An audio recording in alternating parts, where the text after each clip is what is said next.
Assalamualaikum warahmatullahi wabarakatuh.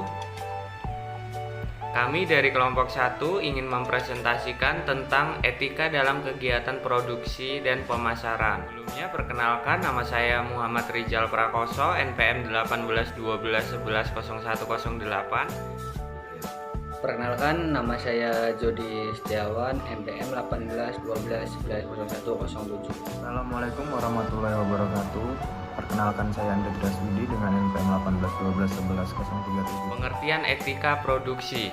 Etika adalah seperangkat prinsip-prinsip dan nilai-nilai yang menegaskan tentang benar dan salah. Sedangkan produksi adalah suatu kegiatan menambah nilai guna barang dengan menggunakan sumber daya yang ada. Jadi, etika produksi adalah seperangkat prinsip-prinsip dan nilai-nilai yang menegaskan tentang benar dan salahnya hal-hal yang dilakukan dalam proses produksi atau dalam proses penambahan nilai guna barang. Kemudian, tujuan produksi antara lain: yang pertama, memperbanyak jumlah barang dan jasa; yang kedua, menghasilkan barang dan jasa yang berkualitas tinggi; yang ketiga, memenuhi kebutuhan sesuai dengan peradaban; yang keempat, mengganti barang-barang yang rusak atau habis; yang kelima, memenuhi pasar dalam negeri untuk perusahaan dan rumah tangga; yang keenam, memenuhi pasar internasional; yang ketujuh, meningkatkan kemakmuran.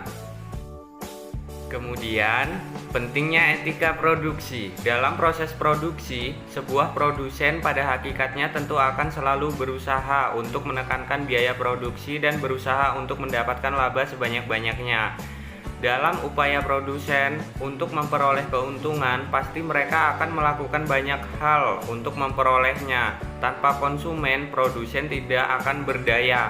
Namun, banyak produsen yang tidak menjalankan hal ini. Produsen lebih mementingkan laba, seperti banyaknya kasus yang akhirnya mengancam keselamatan konsumen karena dalam memproduksi, produsen tidak memperhatikan hal-hal buruk yang mungkin terjadi pada konsumen.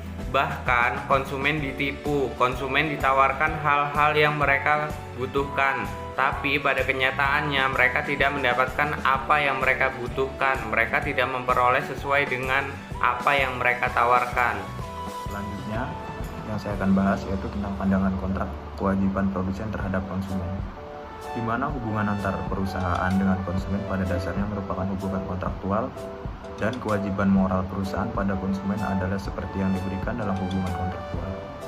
Jadi, di mana perusahaan berkewajiban untuk memberikan produk sesuai dengan karakteristik yang dimaksud, dan konsumen memiliki hak korelatif untuk memperoleh produk dengan karakteristik yang dimaksud pula. Di mana satu, kewajiban untuk mematuhinya, kewajiban untuk memberikan suatu produk dengan karakteristik persis yang dinyatakan perusahaan, yang mendorong konsumen untuk membuat kontrak dengan sukarela yang membentuk pemahaman konsumen tentang apa yang disetujui akan dibelinya.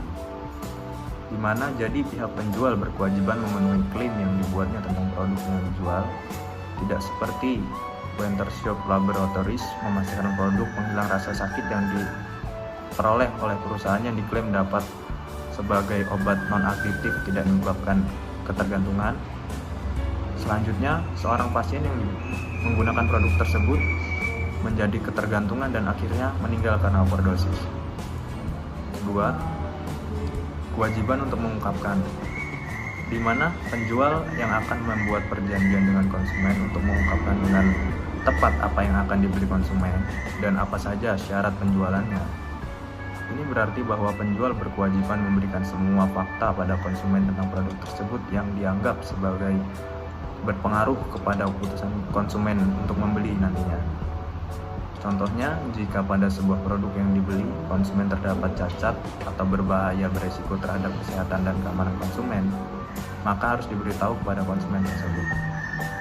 Ketiga, kewajiban untuk tidak memberikan gambaran yang salah, di mana penjual harus menggambarkan produk yang ia tawarkan dengan benar. Ia harus membangun pemahaman yang sama tentang barang yang ia tawarkan di pilihan konsumen, bagaimana barang tersebut adanya. Jangan sampai terjadi misinterpretasi bersifat koresif, yaitu seseorang dengan sengaja memberikan penjelasan yang salah pada orang lain agar orang tersebut melakukan sesuatu seperti yang diinginkannya. bukan seperti yang diinginkan orang itu sendiri apabila ia mengetahui yang sebenarnya. Contohnya, pembuat perangkat lunak atau perangkat keras komputer memasarkan produk yang mengandung bug atau cacat tanpa memberitahu tentang fakta tersebut. Seterusnya, kewajiban untuk tidak memaksa, yaitu penjual berkewajiban untuk tidak memanfaatkan keadaan emosional yang mungkin mendorong pembeli untuk bertindak secara irrasional dan bertentangan dengan kepentingannya. Tidak memanfaatkan ketidaktahuan, ketidakdewasaan, kebodohan, dan faktor lain yang mempengaruhi atau menghapuskan kemampuan pembeli untuk menetapkan pilihan secara bebas. Terdapat 3 hal penting yang harus dimiliki perusahaan dalam berbisnis, di mana diantaranya 1, transparansi, di mana masyarakat itu ingin mengetahui tentang operasi perusahaan. Posisi etis dari perusahaan harus jelas bagi para pembeli agar mereka dapat menilai. Hal ini biasanya dapat dilakukan pada perusahaan yang sudah memiliki perusahaan publik atau terbuka. Kejujuran. Ketidakjujuran adalah aspek kritis terbesar dalam etika berbisnis. Pembelian label yang salah atau tidak lengkap, harga yang membingungkan dapat merugikan konsumen. Kejujuran ini juga meliputi perilaku perusahaan, staf, dan personil lainnya yang berkaitan dengannya. Yang ketiga, kerendahan hati. Perusahaan harus mencegah untuk menggunakan kekuatan atau uangnya untuk mengamankan posisinya. Dan selanjutnya, tentang pengertian etika pemasaran, di mana pengertian etika pemasaran berkaitan dengan prinsip-prinsip moral di balik operasi dan regulasi pemasaran. Tanggung jawab sosial seorang manajer pemasaran meliputi perkembangan program pemasaran dan peningkatan kesadaran dan penerimaan ide-ide dan praktek-praktek sosial. Ruang lingkup etika pemasaran. Ada 3 hal yang menyangkut dalam ruang lingkup etika pemasaran, antara lain yang pertama, manajer perusahaan harus menerima tanggung jawab atas konsekuensi dari tindakan mereka. Yang kedua, manajer pemasaran harus menahan diri dari sengaja merugikan. Yang ketiga, manajer pemasaran harus melakukan segala upaya untuk memastikan bahwa pilihan dan tindakan mereka melayani kepentingan terbaik dari semua pelanggan, organisasi, dan masyarakat lain. Langkah-langkah menerapkan etika pemasaran ada 3. Yang pertama, mempromosikan etika dalam tahap perencanaan. Untuk memasukkan etika ke dalam tahap perencanaan, misi perusahaan harus didefinisikan dalam hal melayani pelanggan dan memenuhi kebutuhan pelanggan. Yang kedua, mempromosikan etika dalam tahap implementasi.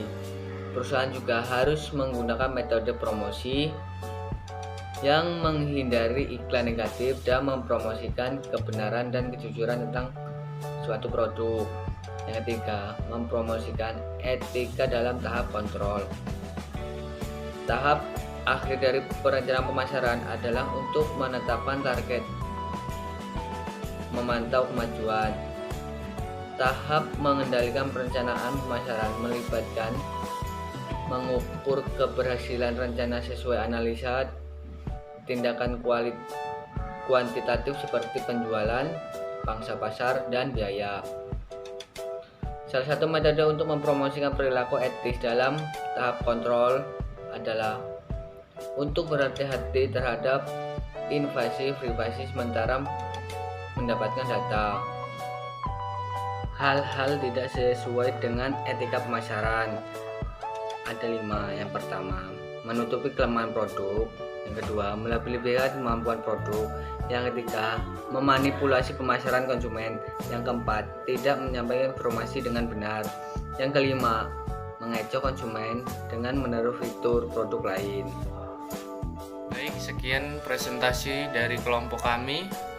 Silakan jika ada yang ingin bertanya. Saya akhiri. Wassalamualaikum warahmatullahi wabarakatuh.